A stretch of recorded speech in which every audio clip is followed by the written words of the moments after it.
بسم اللہ الرحمن الرحیم۔ السلام علیکم ورحمۃ اللہ وبرکاتہ۔ میں ہوں محمد اختر اور آپ لوگ دیکھ رہے ہیں میرا یوٹیوب چینل رسول پور ٹی وی۔ پیارے دوستو، آج ہم آپ سے حضرت ایوب علیہ السلام کا مکمل قصہ بیان کریں گے۔ حضرت ایوب علیہ السلام پر آزمائش کیوں آئی اور آپ کے سب رشتہ دار حتیٰ کہ آپ کی بیویاں بھی آپ علیہ السلام کو چھوڑ گئیں۔ کیا حضرت ایوب علیہ السلام سب نبیوں میں سے زیادہ کڑی آزمائشوں سے گزرے ہیں؟ اور ناظرین، اسی ویڈیو میں ہم آپ کو بتائیں گے کہ شیطان لعین نے اللہ کی بارگاہ میں حضرت ایوب علیہ السلام کی کیا شکایت لگائی، اور ویڈیو کے آخر میں ہم آپ کو یہ بھی بتائیں گے کہ حضرت ایوب کے صبر کا اللہ تعالیٰ نے ان کو کیا انعام دیا۔ تو آپ سے ریکویسٹ ہے کہ آپ ویڈیو کو مکمل دیکھیے گا۔ یہ ویڈیو نہ صرف آپ کے علم میں اضافہ کرے گی بلکہ آپ کی روح میں ایک نئی تازگی اور صبر کرنے کی امید بھی دلائے گی۔ تو چلیں جی، ویڈیو کو شروع کرتے ہیں۔ بسم اللہ الرحمن الرحیم۔ السلام علیکم ورحمۃ اللہ وبرکاتہ۔ میں ہوں محمد اختر اور آپ لوگ دیکھ رہے ہیں میرا یوٹیوب چینل رسول پور ٹی وی۔ امام ابن اسحاق بیان کرتے ہیں کہ آپ رومی نسل سے تھے اور آپ کا نسب نامہ اس طرح ہے: ایوب بن موس بن رازے بن ایس بن اسحاق بن ابراہیم خلیل اللہ علیہ السلام۔ حضرت ایوب علیہ السلام بھی بہت مشہور پیغمبروں میں سے ہیں، اور ان کے سلسلہ نسب سے پتہ چلتا ہے کہ حضرت ایوب علیہ السلام بہت قریب ہی رشتہ میں حضرت امیس علیہ السلام کی اولاد سے تعلق رکھتے ہیں۔ آپ علیہ السلام کی طبیعت نہایت حلیم الطبع اور نیک، صالح اور اعلیٰ درجہ کے صابر تھے۔ آپ علیہ السلام کا وطن ملک شام تھا۔ افراہیم بن یوسف کی بیٹی سے شادی ہوئی تھی، اور یہ ان کا معمول تھا کہ وہ روزانہ 10 مسکینوں کو کھانا کھلائے بغیر وہ خود بھی کھانا نہ کھاتے تھے، اور اسی طرح سے وہ جب کوئی نیا کپڑا استعمال کرنا چاہتے تھے تو وہ پہلے مسکینوں کو کپڑا پہناتے پھر خود پہنتے تھے۔ اللہ تعالیٰ نے آپ علیہ السلام کو مال و فرزند عنایت کیے تھے، غرض یہ کہ وہ دنیاوی زندگی میں ہر طرح سے خوش تھے، اور وہ کثرت سے اللہ تعالیٰ کی دن رات عبادت و بندگی میں لگے رہتے تھے۔ ایک دن شیطان مردود نے یہ دیکھ کر اللہ تعالیٰ کی بارگاہ میں عرض کی کہ اے رب، تیرا بندہ ایوب علیہ السلام جو اتنی عبادت کرتا ہے اور لوگوں سے جو سلوک کرتا ہے، صرف یہ دولت اور فرزندوں کے باعث ہے، کیونکہ تو نے اس کو بہت دولت اور فرزند دیے ہیں۔ اگر ایسا نہ کرتا تو وہ تیری عبادت و بندگی کیوں کرتا اور پھر کس طرح ثابت قدم رہتا؟ ہم اس کو اسی راستے سے گمراہ کریں گے۔ یہ سن کر اللہ تعالیٰ نے شیطان کو ان کے پاس جانے کی اجازت دے دی تاکہ حضرت ایوب علیہ السلام کو آزمایا جائے۔ شیطان لعین خوش ہو کر حضرت ایوب علیہ السلام کے پاس آیا تو دیکھا کہ حضرت ایوب علیہ السلام عبادت الہی میں مشغول ہیں۔ بہرحال صورت شیطان لعین نے چاہا کہ میں حضرت ایوب کو کسی طرح سے مغالطہ دوں، مگر وہ کسی طرح سے حضرت ایوب علیہ السلام کو مغالطہ نہ دے سکا۔ آخر منہ موڑ کر مردود لعین چلا گیا۔ فرشتوں نے حضرت ایوب علیہ السلام کی عبادت و بندگی دیکھ کر تعجب کیا اور جناب باری تعالیٰ میں عرض کی کہ حضرت ایوب علیہ السلام مال و دولت، زن و فرزند پانے کے سبب تیری بندگی کرتے ہیں، اور تو نے ان کو دنیا میں ہر طرح سے آرام دے رکھا ہے، اسی لیے وہ تیرا شکر ادا کرتے ہیں۔ تب اللہ تعالیٰ نے فرمایا، اے فرشتو، اطاعت و بندگی اس کے عوض دولت کے نہیں، بلکہ وہ تو خاص میرے لیے ہے، اور جو نعمتیں میں نے اس کو دی ہیں اس کے شکر میں وہ ضرور میری بندگی کرے گا، اور وہ ہر حال میں ہماری رضا پر شاکر و صابر ہے۔ یہ بھی تم یاد رکھو کہ جس طرح وہ اس وقت میرا مطیع و فرما بردار ہے، فقیری کی حالت میں اس سے زیادہ وہ میرا مطیع و فرما بردار ہوگا۔ ناظرین، ایک روز حضرت ایوب علیہ السلام کو کسی نے کہا، آپ کو اللہ تعالیٰ نے بہت مال و فرزند اور دنیاوی نعمتیں عطا فرمائی ہیں۔ تو اس کے جواب میں حضرت ایوب علیہ السلام نے کہا کہ اے بھائی، اس کے عوض تو ہم اللہ تعالیٰ کی بہت زیادہ عبادت و بندگی بھی کرتے ہیں۔ یہ کلام حضرت ایوب کا اللہ تعالیٰ کو ناگوار اور بہت برا معلوم ہوا، چنانچہ اسی کلام کی پاداش میں حضرت ایوب علیہ السلام کو زخموں کے کیڑوں کے مرض میں مبتلا کر دیا۔ اور یہ بھی بعض روایتوں سے پتہ چلتا ہے کہ اول نقصان مال و اسباب کا ہوا اور اس کے بعد فرزندوں کی جدائی بھی ہوئی، اور پھر یکا یک یہ تمام آرام و آسائش کی چیزیں جاتی رہیں، کیونکہ ان کی اولاد تو چھت کے تلے دب کے مر گئی تھی۔ اور پھر اس کے بعد 40,000 بھیڑ، بکری، ہاتھی، گھوڑے، اونٹ، گائے، بیل، مویشی تھے، وہ سب کے سب مر گئے۔ پھر اس کے بعد پاسبانوں نے آ کر حضرت ایوب علیہ السلام کو خبر دی تو آپ اس وقت عبادت الہی میں مشغول تھے۔ بعد فراغت عبادت الہی سے ان لوگوں نے آپ سے عرض کیا کہ آپ کی بھیڑ بکریاں میدان میں جتنی بھی تھیں، غیب سے آگ آئی اور وہ سب کو جلا گئی۔ حضرت ایوب علیہ السلام نے اس کے جواب میں کہا کہ میں کیا کروں، جس کی چیز تھی اس نے اس کو جلا دیا۔ یہ کہہ کر وہ پھر عبادت الہی میں مشغول ہو گئے۔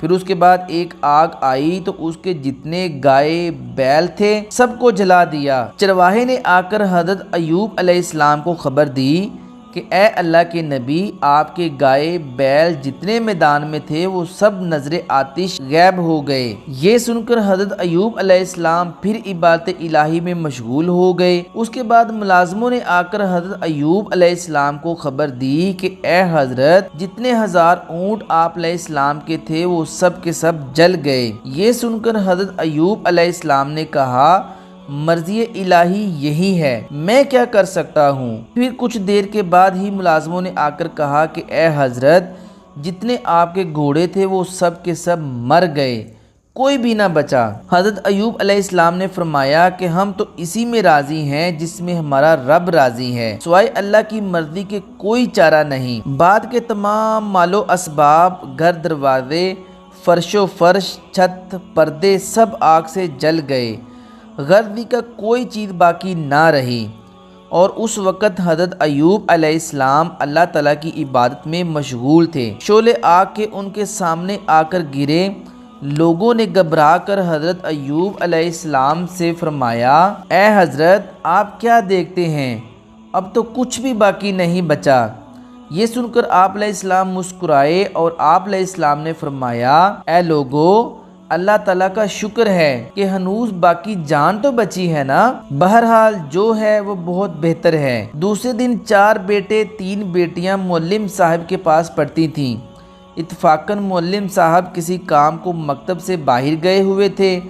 تھوڑی دیر بعد جب واپس آئے تو کیا دیکھتے ہیں کہ لڑکے و لڑکیاں چھت کے گرنے سے دب کر مر گئے۔ حضرت معلم صاحب نے جا کر حضرت ایوب سے عرض کی کہ اے حضرت، آپ کی اولاد سب کی سب چھت گرنے سے دب کر مر گئی۔ یہ سن کر حضرت ایوب علیہ السلام نے فرمایا کہ وہ سب شہید ہوئے۔ ناظرین، یہاں پر آپ کو ایک بات بہت ضروری بتاتے چلیں کہ حضرت ایوب علیہ السلام غرض و زن، فرزند، مال و متاع، گھر بار سب جاتا رہا، کوئی چیز باقی نہ رہی۔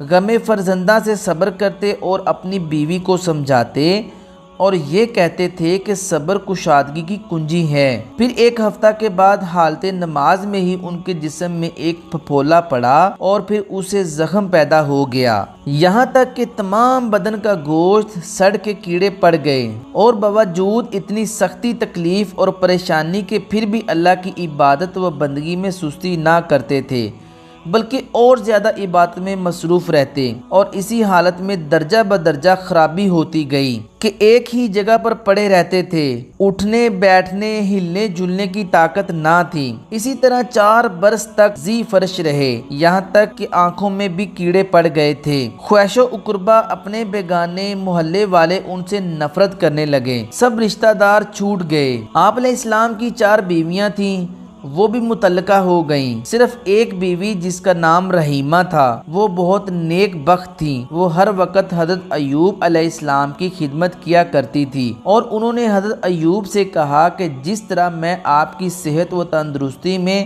اور دولت و نعمت کھانے پینے میں شریک حیات تھی، اب اس مصیبت میں بھی انشاءاللہ ہر وقت آپ کی شریک حیات رہوں گی اور آپ کی خدمت جہاں تک ہو سکے گی کروں گی۔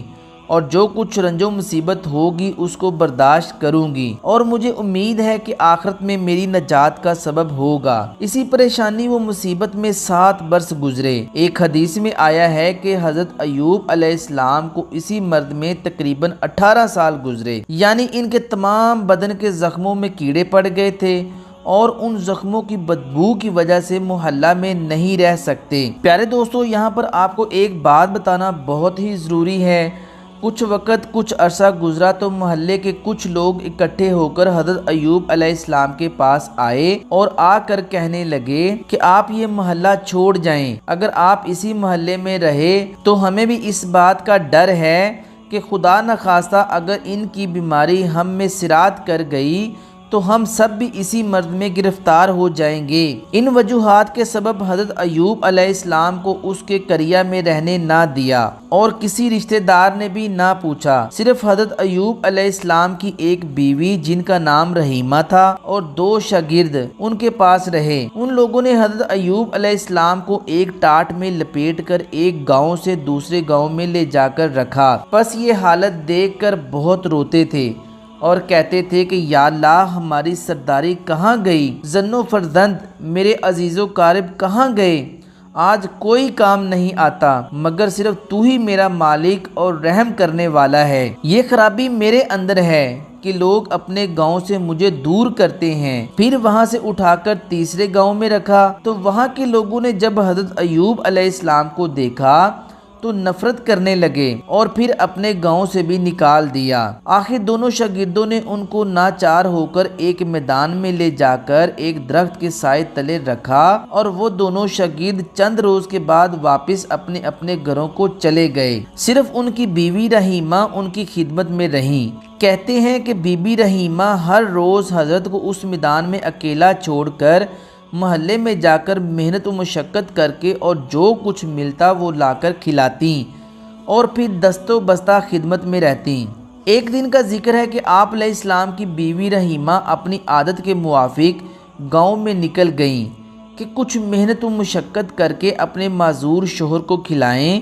اس دن ان کو کسی نے بھی مزدوری میں نہ بلایا۔ آخر شام کے وقت نہایت حیران پریشان مایوس ہو کر اپنے دل میں کہنے لگیں کہ آج خالی ہاتھ کس طرح شوہر کے پاس جاؤں گی اور ان کو کیا کھلاؤں گی؟ خدایا آج مجھ کو کہیں سے کچھ دے۔ یہ کہہ کر وہ ایک کافرہ عورت کے پاس گئیں۔ سوال کیا کہ اے بی بی، مجھ کو آج کھانے پکانے کو کچھ نہیں ملا ہے، تم مجھ کو کچھ دے دو تاکہ میں اپنے شوہر کی جا کر خبر لوں، کیونکہ وہ شدید مرض میں مبتلا ہے۔ اس کو کھلاؤں گی، جو کل مزدوری ہوگی اس میں ادا کر دوں گی۔ وہ کافرہ عورت بولی کہ کل میرا کچھ کام نہیں ہے مگر تیرے سر کے بال مجھ کو بہت پسند آئے ہیں، تھوڑے سے کاٹ کر مجھ کو دے جا، تب تجھ کو کھانے کے لیے کچھ دے دوں گی۔ بی بی رحیمہ یہ سن کر رو پڑیں اور نہایت عاجزی و انکساری سے کہنے لگیں، اے بی بی، اس بات سے مجھ کو معاف رکھ، میرا شوہر بہت زیادہ بیمار ہے، اس میں کچھ بھی طاقت نہیں، بجائے کہ وہ عصا کے چلے میرے بالوں کو پکڑ کر نماز کے لیے اٹھتا اور بیٹھتا ہے۔ آخر بہت سمجھایا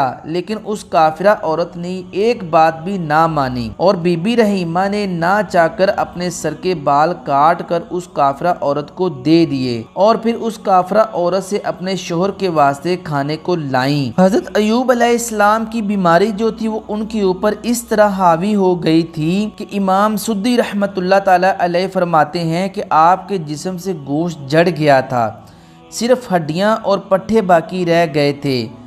آپ کی زوجہ محترمہ راکھ لا کر آپ کے نیچے ڈالتی تھیں۔